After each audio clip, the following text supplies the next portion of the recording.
ወደ ዋናው ከመግባቴ በፊት መዳን ሲባል ወይ ጤና ሲባል አካላዊ ጤና፣ አእምሮ ጤና፣ ማህበራዊ ጤና የሚባል ነገሮች አሉ። ሶስት ኮምፖኔንት ነው ያለው።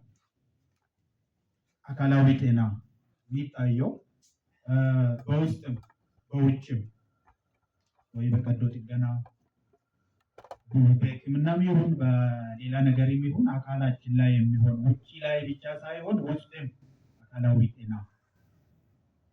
አእምሮ ጤና የሚባል በአስተሳሰብ ጤነኛ መሆን፣ አእምሯችን ጤና መሆን፣ በእውቀት መዳበር፣ እውቀትን መፈለግ፣ ለሌሊት መሻት።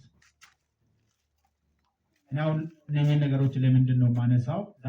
የኔ ዛሬ ነጥቤ አካላዊ ጤና የሚለው ላይ ብቻ ስለሚያተኩር ነው። የሚያስፈልጉ እርምጃዎች ምንድን ናቸው ብለን 5 ነጥቦች እናያለን። አንደኛ መለመን። አንደኛ ስል 1 2 ብዬ ስላስቀመጥኩት ነው እንጂ ይሄ ነው የመጀመሪያ ይሄ ነው ሁለተኛ ለማለት አይደለም። ደረጃን አይደለም፣ ተራ ቁጥሩን ነው የሚያመላክተው። መለመን ማርቆስ 1:40-42 እና እዛው ማርቆስ 5:21-24 ላይ ያለውን ቃል እናያለን። ለምጻምም ወደ እርሱ መጥቶ ተንበረከከና ቢትወደስ ልታነጻኝ ትችላለህ ብለው ለመነው ይላል። ምንድን ነው ያለው? ወደ እርሱ መጥቶ ተንበረከከና ቢትወደስ ልታነጻኝ ትችላለህ ብሎ ለመነው። ትህትናውን አይታችሁታል? ትህትናውን አያችሁት? ወደ እሱ መጣና ተንበረከከ። ወዲያ ራሱን ሰሜት አደረገ ማለት ነው። ራሱን ዝቅ አድርጎ ቢትወደስ ልታነጻኝ ትችላለህ ብሎ ለመነው። ልታነጻኝ ትችላለህ ጥያቄ ምልክት ሳይሆን በአክብሮት የተጠየቀ ጥያቄ ነው። ቢትወደስ ልታነጻኝ ትችላለህ ብሎ ኢየሱስን አዘነለት። ፊቱንም ዘርግቶ ዳሰሰውና አሁን እኔ ስለ ሰውየው መዳን ላይ የኔ ትኩረት እሱ ላይ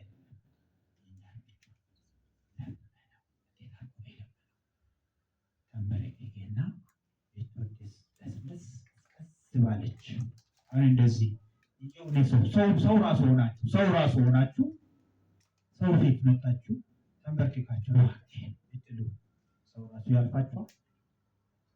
የሚችለውን እኮ ያደርጋል። ሁሉንም የሚችል እግዚአብሔር ዘንድ ደግሞ ትዕቢት አይደለም። ስለምንድን ነው ሰው የማጠሩ ልጅ አይደለሁም እንዴ? ለምንድን ነው ሰው ልጅነት እንዳለው ነው ትህትና የሌለበት መሆን የለበትም። ምንድን ነው መጀመሪያ ላይ ማድረግ ያለብን ማለት ነው? ሌላውንም ስናይ 5:21-24 ላይ ኢየሱስም ደግሞ የታንኳይቱ ወደ ማዶ ከተሻገረ በኋላ ብዙ ሰዎች ወደ እርሱ ተሰበሰቡ። በባሕርም አጠገብ ነበረ። ኢያኢሮስ የተባለ የምኵራብ አለቆች አንዱ መጣ። ባየውም ጊዜ እግሩ ላይ ወደቀና ታናሽቱ ልጄ ልትሞት ቀርባለችና እንድትድንና በሕይወት እንድትኖር መጥተህ እጅህን ጫንባት ብሎ አጥብቆ ለመነው። ኢየሱስ ምንድን ነው ያደረገ? እግሩ ላይ ወደቀ። አያችሁት? ትህትና እግሩ ላይ ወደቀ። ልትሞት ነው። እሱ ሲወጣ ነው ልትሞት የደረሰችው እንጂ ሞታለች እኮ ኦልሬዲ። ከወጣ በኋላ ሲወጣ ልትሞት ደርሳለች። ሌላ ቦታ ስናነብ ሞታለች ኦልሬዲ፣ ተኝታለች ያላት እሷን ነው። ሲደርስ ሰዎች እያለቀሱ ነው። ተኝታለች ያላት እሷን ነው። እሱ ሲወጣ ነው ያልሞተችው እንጂ እሱን ይዞ ተመልሶ ሲሄድ ኦልሬዲ ሞታለች። ምን አድርጎ ነው እሺ ያለው?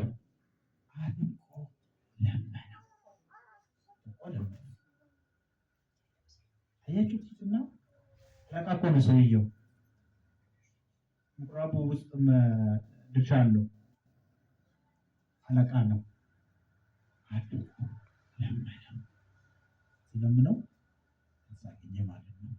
አይነት እርምጃ ነው የወሰደው? መለመን የሚለው ነገር። ሁለተኛ ማመን። ማርቆስ 2:1-5 ላይ ማየት እንችላለን። እኔ እዚህ ላይ ስላለ እናንተ ሊሰሙኝ ብቻ ነው የምፈልገው፣ በኋላ ማንበብ ትችላላችሁ። ከጥቂት ቀን በኋላ ወደ ቅፍርናሆም ደግሞ ገብቶ በቤት እንደሆነ ተሰማ። በደጅ ያለው ስፍራም እስኪጠባቸው ድረስ ብዙ ሰዎች ተሰበሰቡ። ቃሉንም ይነግራቸው ነበር። 4 ሰዎች የተሸከሙትን ሽባ አመጡለት። ስለ ሕዝቡም ብዛት ወደ እርሱ ማቅረብ ቢያቅታቸው እርሱ ያለበት የቤቱን ጣራ አነሱ። ነድለው ሽባው የተኛበትን አልጋ አወረዱ። ኢየሱስም እምነታቸውን አይቶ ሽባውን እሱን እዚሁ ላይ ይዛሉ። ምናቸውን አይቶ እምነታቸውን አይቶ። ከዚህ ምንድን ነው የምንማረው? ይህ ምንድን ነው የሚያስተምረን? ሁኔታ ተመቻቸ አልተመቻቸም፣ ለመጸለይ አልተመቻችም አልተመቸኝም፣ ጊዜው ጥሩ አልነበረም፣ መኪና ውስጥ ነበር፣ ካፌ ውስጥ ነበር፣ ሆቴል ውስጥ ነበር፣ ሰርግ ላይ ነበር፣ ለመጸለይ አልተመቸኝም የሚባል ነገር እንዳይኖር ነው እዚህ ጋር የምንማረው። አይመችም እኮ እምነታቸውን አያችሁ። እዚህ ጋር አፈረሱትና በዚህ ጋር ነው አልጋውን ያወረዱት። ከነሰውየው በዚህ ጋር ነው ያወረዱት። አይ አልተመቻችም፣ ስራ ቦታ ነው፣ አለቃዬ አለ፣ እንትና አለ፣ መጸለይ አልቻልኩም፣ ወደ እግዚአብሔር ማቅረብ አልቻልኩም ማለትም እንደሌለብን በደንብ የሚያሳየን ነው። ዋናው ነገሩ ግን ማመን። ምናቸውን ነው ያየ? እምነታቸውን ነው ያየ። እመን እንጂ አትፍራ ያለው እዚሁ ጋር የምኩራቡ አለቃንም እንደዛው ብሎታል። ሁለተኛው ማመን የሚለው ነው ማለት ነው። ሶስተኛ ምንድን ነው? መንካት ወይስ መዳሰስ? ይህ ነገር በጣም ነው የሚገርመኝ። ከ12 ማርቆስ 5:25-34 እዛ መሀል ልናገኝ እንችላለን። እና ከ12 ዓመት ጀምሮ ደም የሚፈሳት ሴት ነበረች። ለ12 ዓመት ነው አይደል የምንለው? እንደዛ ግን አይደለማ። እድሜዋ 12 ዓመት ከደረሰበት ጀምሮ ስንት ዓመት እንደሆነ አይታወቅም። ከ12 ዓመትም ጀምሮ ደም የሚፈሳት ሴት ነበረች። ከብዙ ባለመድኃኒቶችም ብዙ ተሰቃየች። ገንዘቧንም ሁሉ ከስራ ባሰባት እንጂ ምንም አልተጠቀመችም። የኢየሱስን ወሬ ሰምታ በስተኋላው በሰዎች መካከል መጣ፣ ልብሱን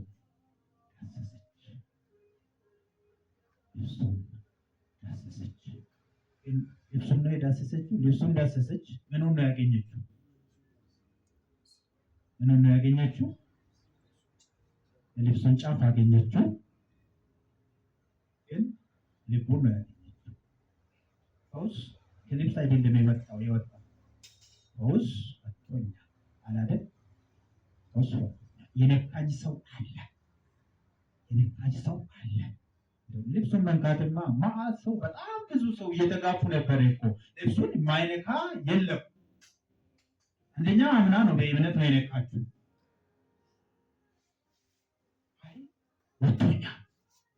እንዴት እንደዚህ ትላለህ? የሁሉ ሰው እያለ እንዴት እንደዚህ ትላለህ?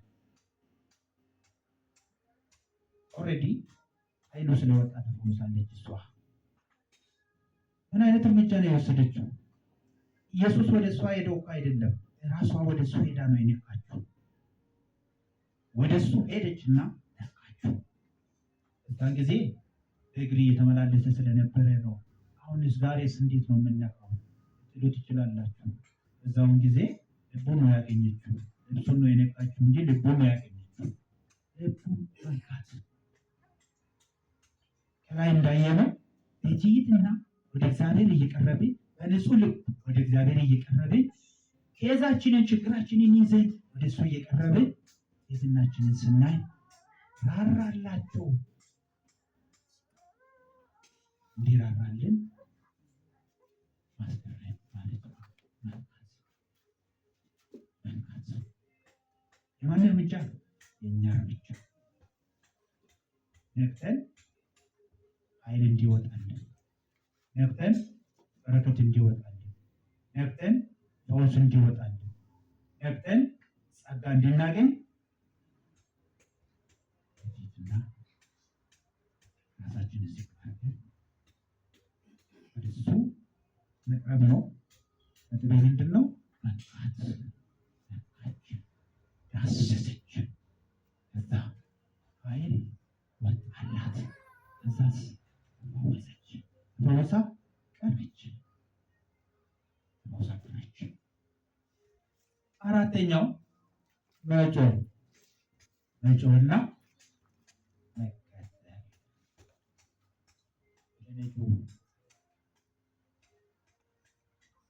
ማቴዎስ 9:27-30 ያለውን ብናነብ ኢየሱስን ከዚያ ሲያልፍ ሁለት ዕውሮች የዳዊት ልጅ ሆይ ማረን ብለው እየጮሁ ተከተሉት።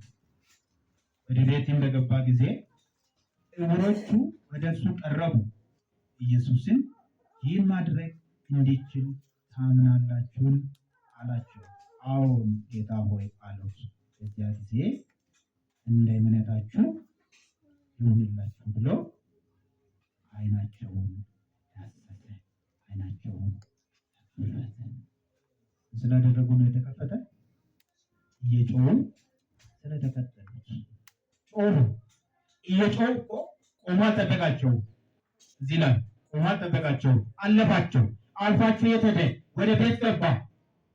ወደ ቤት ገብቶ ቤት ውስጥ ምን ማድረግ ጀመረ? ማስተማር፣ መናገር፣ ማውራት ጀምረዋል። ኦልሬዲ ግን እየጮሁ እነሱ ዕውር ናቸው እኮ ቶሎ አልደረሱበትም። ዕውሮች ናቸው። ግን ድምፃቸውን መጮህና መከተላቸውን አላቆሙም። ተከተሉት። ጮሁ፣ እየጮሁ ተከተሉት። ከዛ ሲደርሱ ጩኸታቸው ተሰማ።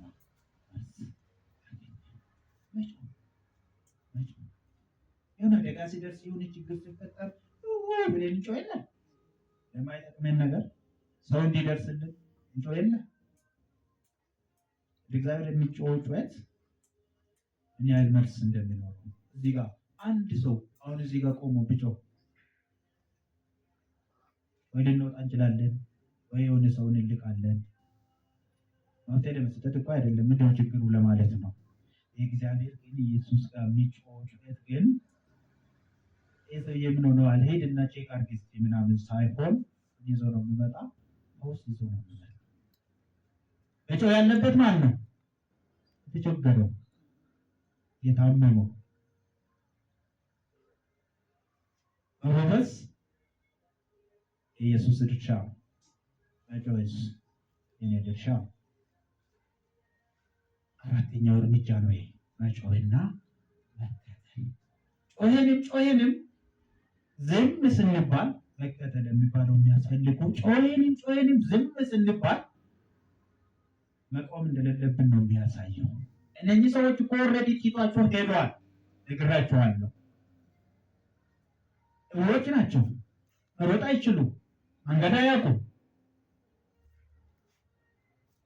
እየጮሁ ግን እንደዚህ ያሉ እየጮሁ ግን የዳዊት ልጅ ሆይ ማረን ብሎ እየጮሁ እየተከተሉት ነው። እንደዚህ ያሉ እየተከተሉት ነው። አያዩ ኦልሬዲ ገብተዋል ቤት ውስጥ ሌላ ስራ ጀምረዋል። እዛ ሲሄዱ ምንድነው ያደረጉት? አጀንዳ ነው ያስቀየሩት። አጀንዳ እኮ ነው ያስቀየሩት። በመጫዋቸው አጀንዳ እኮ ነው ያስቀየሩት። እሱ አጀንዳ እኮ እያስተማረ እኮ ነው የነበረ አይደል? ማስተማር ጀመረ እኮ መነጋገር፣ ሌላ አጀንዳ ጀምረዋል። ሄዱ፣ አጀንዳ ነው ያስቀየሩት። እኛ ብጮህ ጮሄን አሁንም ጩኸታችንን እየቀጠልን መከተል እግዚአብሔርን ምን ያደርጋል? አጀንዳ ያስቀይራል። የመጨረሻው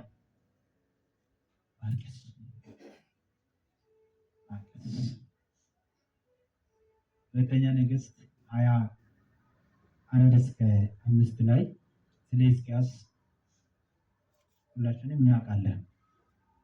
በዚያም ወራት ሕዝቅያስ እስከ ሞት ድረስ ታመመ። ነቢዩም የአሞጽ ልጅ ኢሳያስ ወደ እርሱ መጥቶ እግዚአብሔር እንዲህ ይላል፣ ትሞታለህ እንጂ በሕይወት አትኖርምና ቤትህን አስተካክል አለው።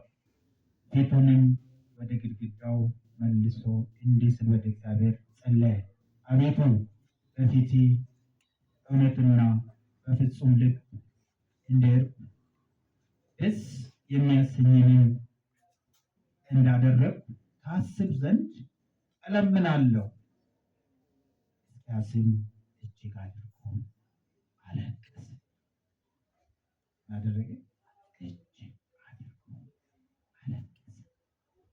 እዚህ ጋር ያለችው ለቅሶ ከእግዚአብሔር ጋር ያለውን የነበረውን ግንኙነት በዛ ጊዜ እንደዚህ ረድተኝ፣ እኛውን እንደዛ አሳልፈኝ፣ እኔም ለአንተ እንደዚህ ሆኜ እንደዚህ አድርገህ ዛሬ ላይ ዝም ትለኛለህ? እግዚአብሔርን እናስታውስ። በዛ ጋር እኮ ምንድን ነው ያነሳው? በዛን ጊዜ የመኪና አደጋ አስተርፈኝ፣ በዛን ጊዜ ረሃብ ስመታኝ እንደዚህ አድርገኝ፣ እዛ ጋር እንደዚህ ሲሆን እንደዚህ አድርገኝ፣ ዛሬ ዝም ትለኛለህ? ለራሳችን ትዝታና ለራሳችን ችግር አይደለም፣ የሆነ ችግራችንን እያመጣን አይደለም ማለት ያለብን። መፍትሄ ያለው ለቅሶ ማለት ነው። መፍትሄ ያለው ለቅሶ እግዚአብሔር ቤት አንተ መሪ ሰው ትሆናለህ፣ እንደገና ትሆናለህ፣ እንደገና ትሆናለህ ብለን እንባችን እናፈሳለን እንጂ ሰውንና እግዚአብሔርን ካወዳደርን ምንም መፍትሄ ምንም መልስ አያገኝም። አንተ እንደ ሰው እንደንትናውን እዛው አለቀ፣ አከተመ፣ መልስ የለም። እንደንትና ማለት ምን አመጣ?